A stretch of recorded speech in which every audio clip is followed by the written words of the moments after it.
real es lo que pasa en la virtualidad? ¿Qué consecuencias puede traer lo que publicamos en las redes? ¿Qué tanto sabemos de ciberbullying? ¿Qué puede hacer la justicia cuando la violencia es en entornos digitales? ¿Y qué pasa cuando esa violencia la ejerce uno o una adolescente? En el episodio de hoy veremos un caso de violencia que empezó en la escuela y vieron las redes sociales. Tratemos con Justicia, un podcast del programa AJUP, de la Oficina de Derechos Humanos y Justicia del Poder Judicial de Córdoba. Mi nombre es Jimena López Achával, soy parte del programa AJUP. En el capítulo de hoy nos acompaña la doctora Noelia Ascona, jueza de niñez, juventud, violencia familiar, género y penal juvenil de Belleville. Bueno, Noelia, muchas gracias por acompañarnos y antes que nada, felicitaciones por el trabajo colaborativo que llevaron adelante tu equipo de trabajo, el Centro Judicial de Mediación, las psicólogas, la escuela, los adultos responsables del adolescente y los organismos de la sociedad civil. Creo que esta sentencia nos permite tomar conciencia de lo que pasa en la virtualidad o en las redes sociales, de que todo lo que ocurre en estos entornos es real y puede causar mucho daño y afectar gravemente a las personas y en particular a las infancias. ¿Vos nos podrás contar qué es la violencia en entornos digitales? Hola Jimena, ¿cómo estás? Gracias por esta invitación. Me siento muy homenajeada de formar parte de estos podcasts de esta segunda temporada. Bueno, con lo que me preguntas esto de qué es la violencia en entornos digitales, es una forma, una tipología más de violencia, es una forma de ejercer violencia, con sus características propias, porque la vulneración de derechos se da dentro de un marco digital, de los servicios digitales, de los servicios telemáticos. Por lo tanto, de todas las redes que conocemos en nuestro día a día, diría que la mayoría de los seres humanos del planeta que hacemos uso de las redes, ya sea Facebook, Instagram, X, TikTok, Snapchat, lo que se puede dar chats dentro de los colegios, dentro de las escuelas, dentro de las instituciones.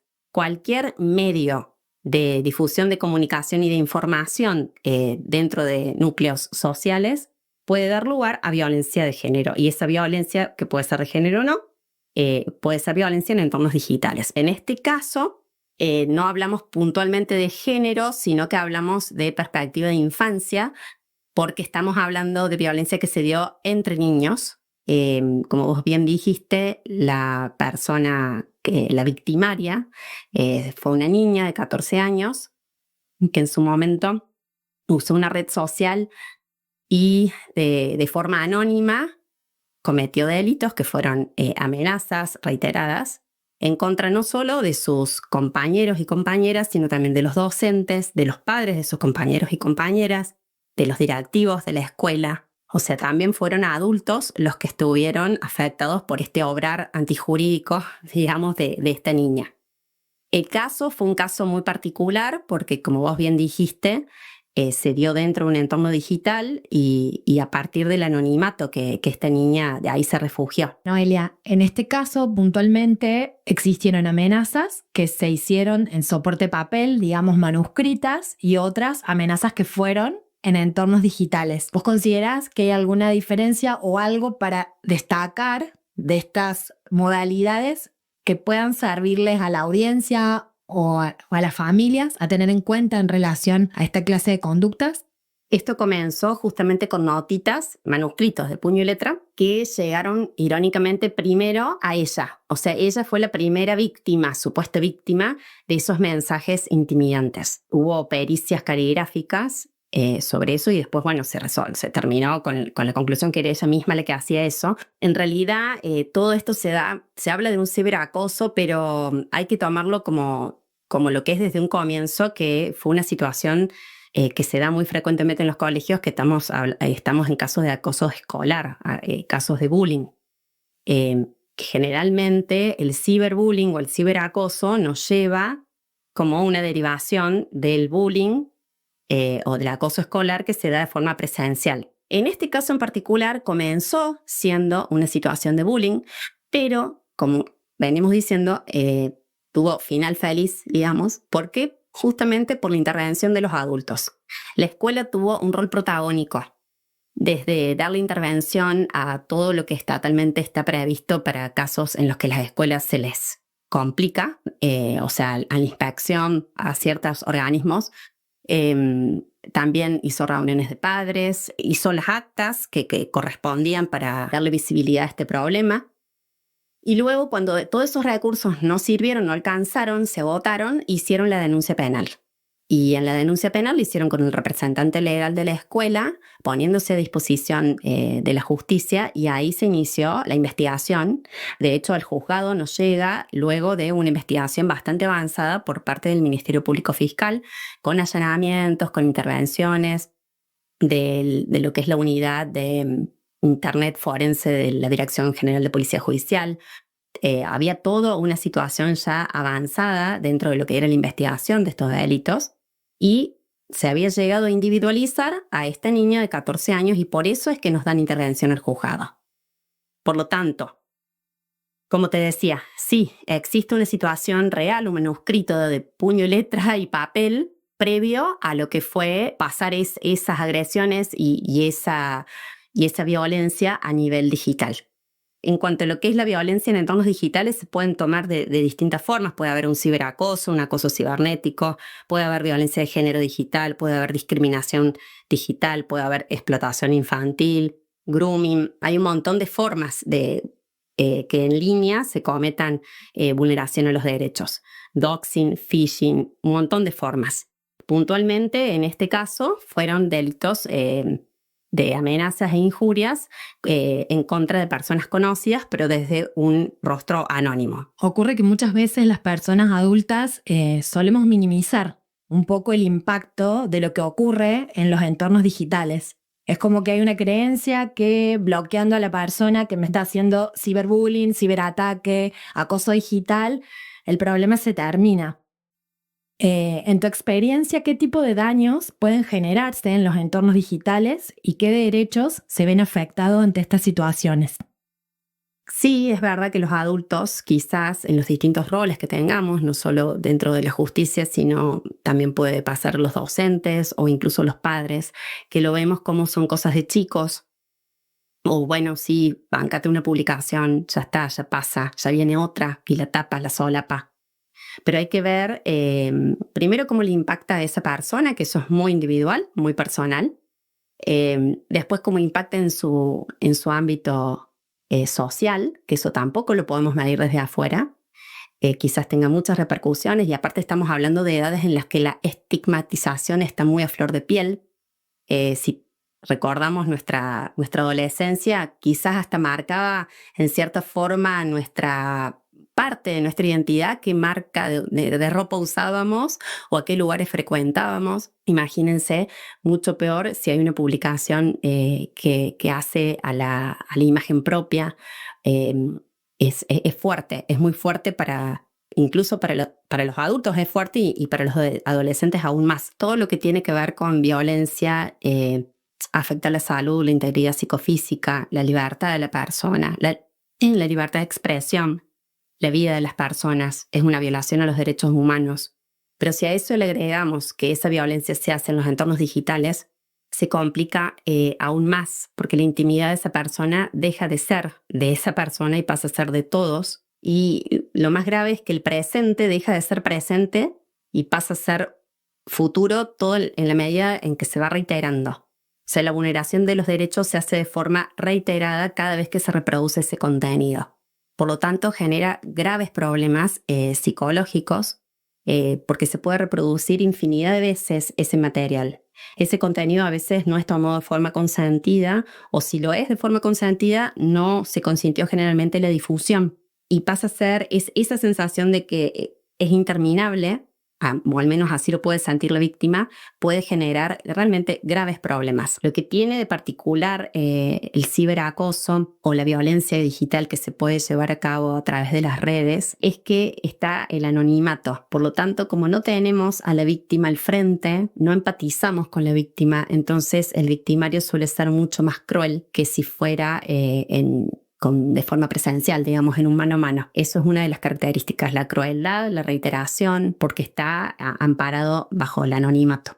Al comienzo de esta conversación destacábamos de la sentencia esta parte colaborativa o el trabajo mancomunado entre el juzgado, el centro judicial de mediación, la escuela y los padres del adolescente. Y había puntualmente una intervención que ustedes hicieron desde el juzgado que vincula el trabajo que se puede hacer judicialmente con otras instituciones. En el caso concreto, entiendo que vos te comunicaste telefónicamente con personal de la Universidad Nacional de Córdoba, de la Facultad de Psicología, para justamente seguir formándote o asesorarte sobre algunas cuestiones específicas de adicciones a las redes o de violencia en entornos digitales. Contanos, por favor, Noelia, cómo fue que llegaste a consultar a la Universidad Nacional de Córdoba sobre este tipo de tratamientos. Sí, cuando llega el caso del Ministerio Público Fiscal, individualizada esta persona, esta niña, lo primero que hago es fijar una audiencia para conocerla, conocer a ella, conocer su familia, junto con representación complementaria de la Defensoría Pública y abogado defensor, que tenía la opción ella de poner un particular o se le designaba de forma gratuita por la Defensoría Pública. Se celebró la audiencia por el artículo 86 de la ley 9944 y ahí me doy con esta situación, que es una niña que goza de mucha libertad porque no vivía con sus, o sea, los adultos que estaban a cargo, era solo una abuela muy grande, muy avanzada en edad. El padre vivía cerca, pero no estaba totalmente a cargo de ella. La madre tampoco estaba dentro de su vida y entonces tenía como pocos ojos adultos que la tuvieran a la vista. Cuando le pregunto cómo es su relación con las redes, me doy con que, bueno, sí, realmente ella tenía, no sé si adicción es la palabra, pero sí mucha frecuencia, mucho tiempo del día con el celular. Como yo me quedé pensando esta situación y este caso, muchas veces pienso que a muchos de los operadores judiciales nos pasa que estamos como rumiando el caso más allá de las horas que implica estar adentro del despacho o de la oficina. Y estando en casa, yo seguía pensando esta causa y lo comenté con mi marido, y mi marido me decía que él había estado leyendo de una cuestión particular que es la desintoxicación en redes. Y me pareció un fenómeno, un concepto por lo menos distinto a lo que yo conocía hasta ese momento. Dije, mira qué curioso, qué útil desintoxicarse en redes, es lo que a esta nena le haría falta. Y así di con una licenciada que no solo sabe un montón del tema, sino que es muy, muy generosa, con una apertura muy buena al tema. Entonces, bueno, me contacté con ella, no le comenté el caso, porque esto ya hacía al secreto de sumario, digamos, pero sí le planteé que sería necesario, si ella estaba de acuerdo, en contactarse con la psicóloga de la niña. Una especie de supervisión, obviamente que a tono de recomendación, porque el juzgado no hace más que recomendar, porque eso ya era criterio profesional de las dos psicólogas.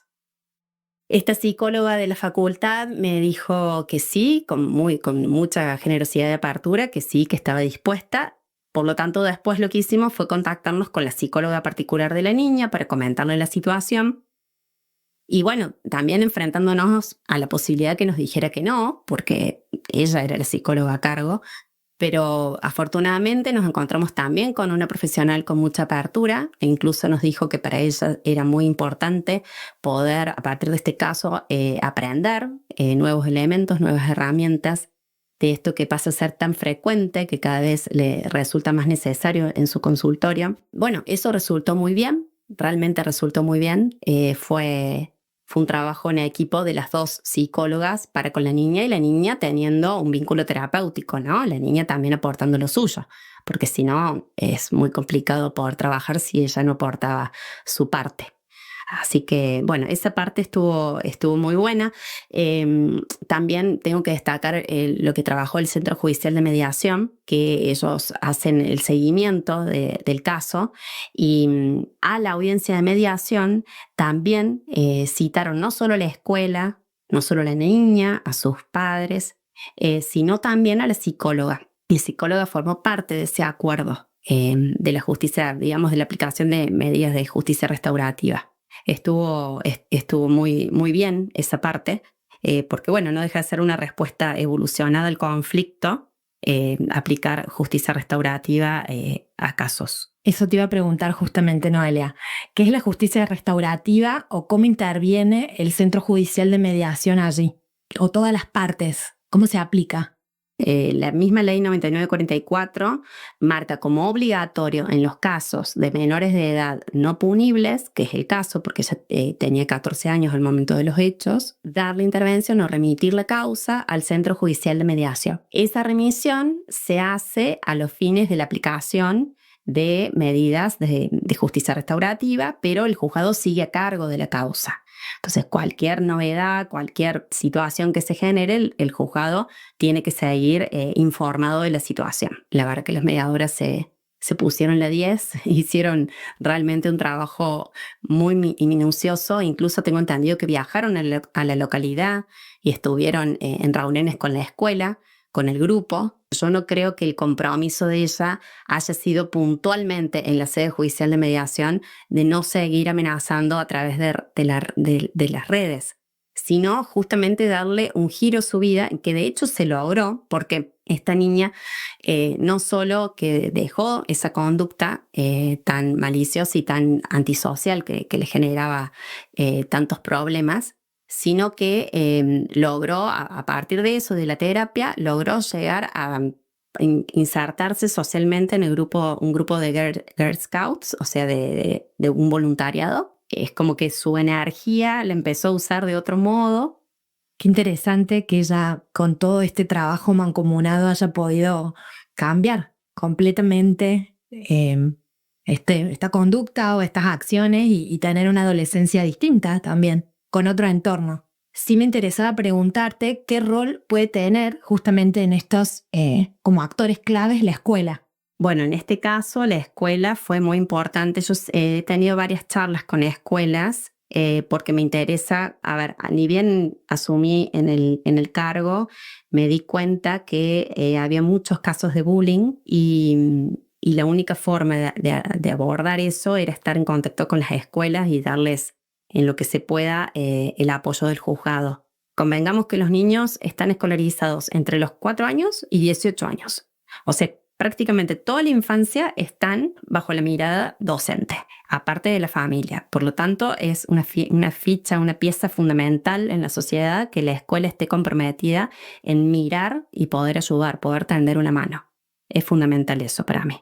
En relación a algo que no dije que me parece importante también, he tenido otros casos, puntualmente del bullying, y en los que hemos aplicado una guía de un autor que se llama Eloy Moreno, es un autor español que escribe un libro que se llama Invisible, y bueno, lo hemos aplicado en varios casos en los que niños victimarios se les ha dispuesto desde el juzgado que lean el libro genera mucha sensibilidad en el tema. Realmente es un antes y un después cuando uno lee ese libro en el tema del acoso escolar, y luego hacer esa guía y esa guía presentarlo al juzgado. Eso es como una tareita con la que se van, y muchas veces les pedimos que sean los padres también las que lean con ellos, porque es un libro que, si bien es de fácil lectura, no deja de ser un libro que quizás haya niños que no estén, generalmente son para adolescentes. Yo los casos en los que lo he implementado son niños que están en la secundaria, que se supone que tienen habilidades para empezar y terminar un libro, pero también para lograr sensibilización en la familia, eso lo hemos hecho. La resolución que ustedes dictaron es de abril del año 2023. En octubre de ese mismo año, en Argentina, el Congreso nuestro modificó la ley 26.485 e incluyó la violencia de género en entornos digitales. Es conocida como la Ley Olimpia. Esta ley brinda una serie de pautas y posibilidades de actuación para los tribunales cuando tengan que resolver situaciones de violencia de género digital. ¿Consideras que a partir de la modificación de la ley y ante otros casos de amenazas o injurias en redes sociales, se puede pensar en las respuestas y reparaciones que brinda la ley o respuestas más rápidas a partir de esta modificación? Sí, es muy bienvenida esta modificación del Congreso. La Ley Olimpia protege a las mujeres de no sufrir conductas que atenten contra su integridad, dignidad, identidad, reputación, libertad, digamos, en términos generales, ¿no? En el espacio digital. que no se obtenga ni reproduzca ni difunda sin su consentimiento material que sea real o editado. Todo ese cúmulo conceptual que está en la ley Olimpia, en realidad creo que lo más importante son las medidas concretas de protección, que son lo que teníamos ya en la ley 9283, que tiene que ver con la violencia familiar a nivel provincial. Más o menos las medidas cautelares son similares en cuanto a la prohibición de contacto, la prohibición de comunicación, ordenar que cesen los actos de perturbación o intimidación. Y también algo que me parece muy importante tanto para los miembros del Poder Judicial como los justiciables, es que da la posibilidad que los jueces ordenemos a las empresas la supresión de contenidos que constituyen un ejercicio de violencia digital. Noelia, algún contenido puede ser removido, pero es un proceso larguísimo, lento y a veces puede llevar, digamos, un proceso judicial para que sea removido el contenido. Exacto, o sea, la ley Olimpia, por ejemplo, habilita eso, pero no deja de ser una cuestión sumamente burocrática, va más que burocrática, sino que involucra otro idioma, empresas que están en otros países, muchas veces con participación de organismos que exceden lo que es el Poder Judicial, Cancillería, y bueno, es todo un trámite que excede totalmente lo que es un simple clic al momento de publicar algo, que es una cuestión casi que instantánea. Noelia, entonces, para vos, ¿qué consecuencias puede traer lo que publicamos a diario en las redes sociales? Tiene tal trascendencia lo que se publica en las redes y tan importante puede resultar en la vida de una persona, y más si estamos hablando de adolescentes, que hace el concepto de lo que es la huella digital. La huella digital es toda nuestra historia en las redes. Por ahí los padres no tenemos en cuenta lo que publicamos de nuestros hijos, incluso no hablamos de adolescencia, sino se publican hasta las fotos de la ecografía antes que nazca la persona, y eso ya forma parte de su historia digital. Por lo tanto, un adolescente al cual se le publica algo, o una adolescente a la cual se le publica algo en contra de su voluntad, sin su consentimiento, es algo que se percibe como nunca más borrable, y que la realidad es esa, que nunca más se borra, porque esas fotos pasan a ser patrimonio de la empresa en la cual se publicó. No hay forma de sacarla de la red, eso ya está en otro lado, en otra dimensión. Y quizás ahora no tengamos esa conciencia, pero en un futuro hasta puede definir una entrevista laboral o puede definir cualquier tipo de vínculo, el analizar y ver qué hay de esa persona colgado en las redes. Hemos llegado al final. Muchísimas gracias, Noelia, por participar de esta entrevista. Muchas gracias por tu tiempo, por tu predisposición.